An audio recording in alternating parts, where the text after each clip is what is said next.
What's up? Well, I guess the moment has arrived. I mean, you've been working towards this for a long time, but a couple days out, what's the emotion to feel like for you? Yeah, I'm just really excited. Obviously a big opportunity for me, being on this card, being on the main card, very cool. And yeah, I'm just excited overall, excited and grateful. Yeah, I know the decision to delay the fight from December. I mean, obviously there was a lot of anticipation then as well. I guess how difficult was that, and what steps have you taken, I guess, to be right for March?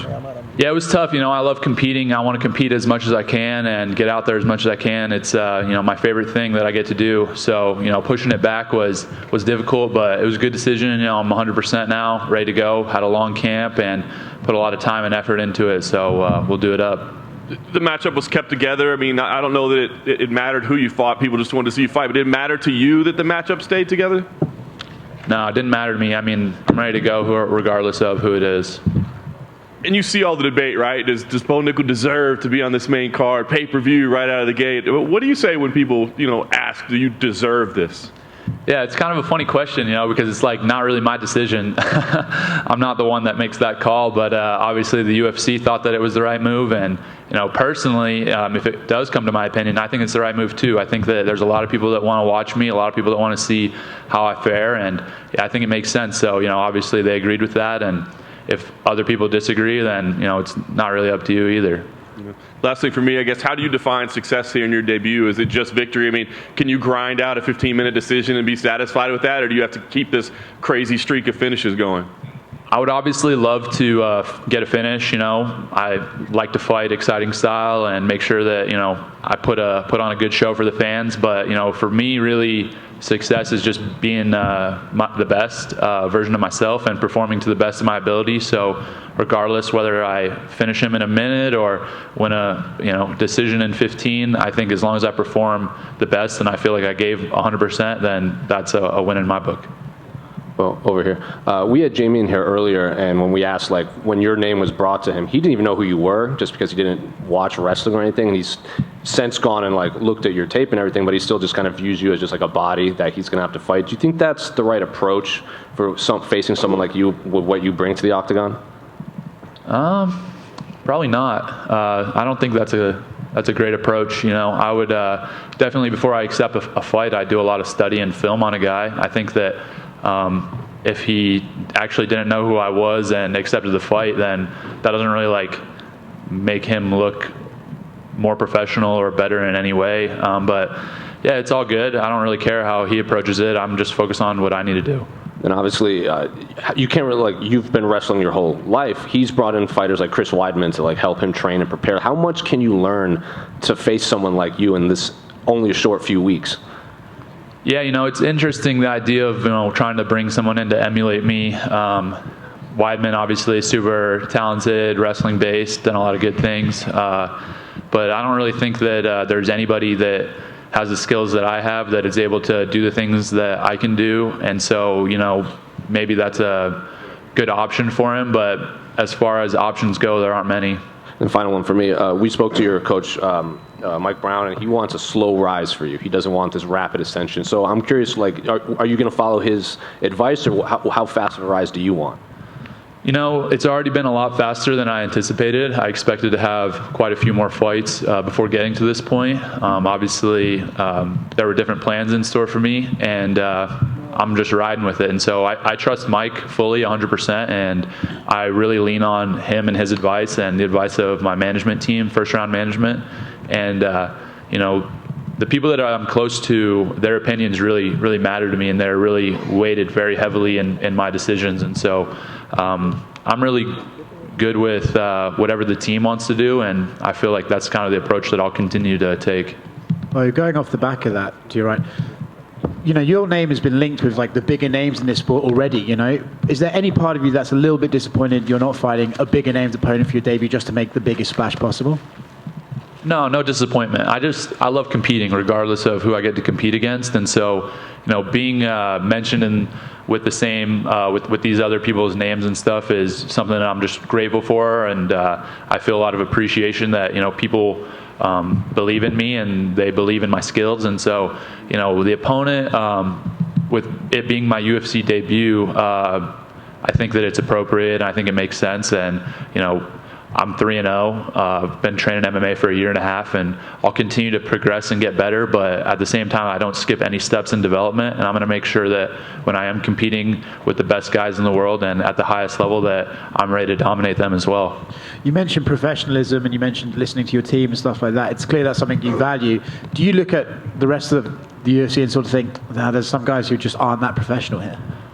I think coming from my background, being a collegiate athlete at Penn State, the winningest sports program in the NCAA in the last 10 years, not only wrestling, but any sport, I think that there's just kind of a different precedent set, and there's a different mindset that I have, and that doesn't really have anything to do with me personally. That just has to do with the people that I'm around, the program, and learning from a lot of great leaders and great individuals and people that have achieved super awesome things. And so I just try to soak all of that up. And I think transitioning to MMA, there's definitely a big difference in how people handle things, but it's not really, I don't think it's personal. I don't think it's anybody's fault. It's just the environment they're around. And, I've just been very fortunate to have a lot of good people around me.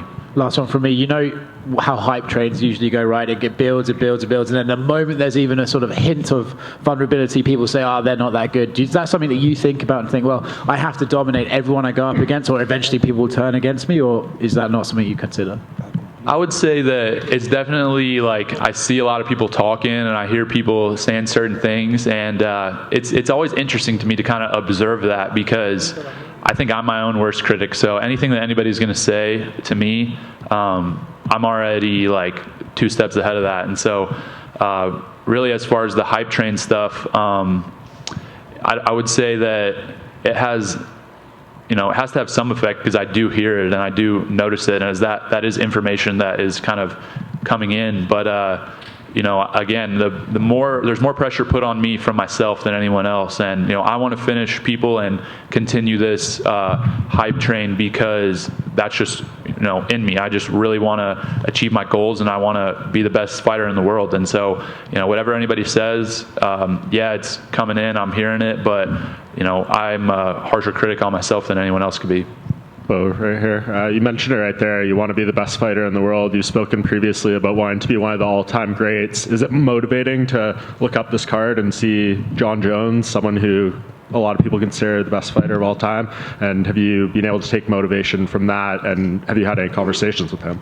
Yeah, super motivating for me. I remember being probably 5th, 6th grade, watching UFC events and seeing Jon Jones dismantle people. And so to be on the same card as him is a big honor. I'm very grateful for that opportunity. I think it's pretty cool. And I was able to meet him yesterday, actually, at the PI. He tried to take me down, but I obviously stuffed that and ran around, got behind him and stuff. But again, very grateful to be on a card, and he's definitely a guy that his fighting style I would like to emulate. Okay, so give us some insight. We don't know the heavyweight Jon Jones. What does it feel like him trying to take you down? He had a pretty strong grip, but overall, it was just straight wrestling, so I had a big advantage. But he's gonna be fine this weekend, I'm sure. I'm really excited to see him fight. A lot of anticipation with him coming up to heavyweight, and I think that he'll probably put on his best performance ever, just because there's more pressure and more eyes, and he's a guy that performs when the spotlight's on him, better than anyone. And speaking of pressure, coming off the Contender Series, it seemed like a day, a week couldn't go by where your name wasn't in a headline attached to this, that, or the other thing. And some of that, since the other fight fell apart, has slowed down a little bit. Has that been easier for you, maybe taking some of the pressure off? I'm sure it'll ramp up over these next few days again, though. I always feel pressure. I think it's different than what most people would assume, because the pressure from me, again, it all comes from me. It comes internally. Regardless of what people think of me, I want to be the best. That just comes from me and my heart and what I'm passionate about. And so I feel pressure every single day when I go in the training room. I'm obviously training at American Top Team, sparring with really high-level guys, and I feel like I just want to get better and better and better and keep improving. And so, I'm nervous not only, for a real fight, but I'm nervous in training because I just care about it so much, and I put everything into this. And now I get the opportunity to kind of show what I've been working on and continue to get better. Bo, over here. Right here. How much does it help? You talked about being an American Top Team, getting to train over there. How many just really good middleweights are there? You've got Johnny Eblin, Dalton Rasta. Like, you really have, some of the best training partners you could have. How much does that help this process of, you going from a year and a half to, making your UFC debut? It helps a ton, right? Iron sharpens iron. Everybody knows that. And it was the same mindset for me coming from high school to college, going to Penn State, where there's the best wrestlers in the world there. I get to train with the best guys day in, day out. And now, moving into MMA, it's the same thing. Train at American Top Team with the best middleweights in the world, having the best coaches in the world. It's super exciting and something that I really appreciate. I'm grateful for. And so every single time that I train, I'm fully 100% focused, all in, and I really love it. And so, yeah, just overall very grateful for all the people around me again. And coming from a collegiate wrestling background, what have you made of sort of this Dagestani takeover in the UFC with, Umar Nurmagomedov, Islam Makhachev? Like, I'm sure you're paying attention to that. What do you think of what they've been able to do in the sport? Yeah, it's awesome accomplishments that they've had. Those guys compete at such a high level. I think that, the way they compete, I enjoy that intensity. I enjoy seeing the way that they structure their training and really the way they live their lives. Obviously super disciplined and fully focused, all in on and committed to their goal. And so, that's something that's very exciting in the sport, to see people that I think honestly have a very similar mindset to what I have and a similar mindset to what we preach at Penn State. And so, seeing the way that they compete and how high level they've gotten, it's exciting for me because, I want to take my team at American Top Team, Happy Valley, and at Penn State and be the next wave of strong grapplers to come up and start challenging those guys. The focus is on Saturday. What are some of your goals this year? Is it keeping active? Is it getting in the rankings? What are some personal goals that you have for your career so far? Personal goals for my career, like you said, first and foremost, focus on this fight. It's been really interesting just kind of going through fight week for the first time and seeing all the ins and outs and everything that goes into it.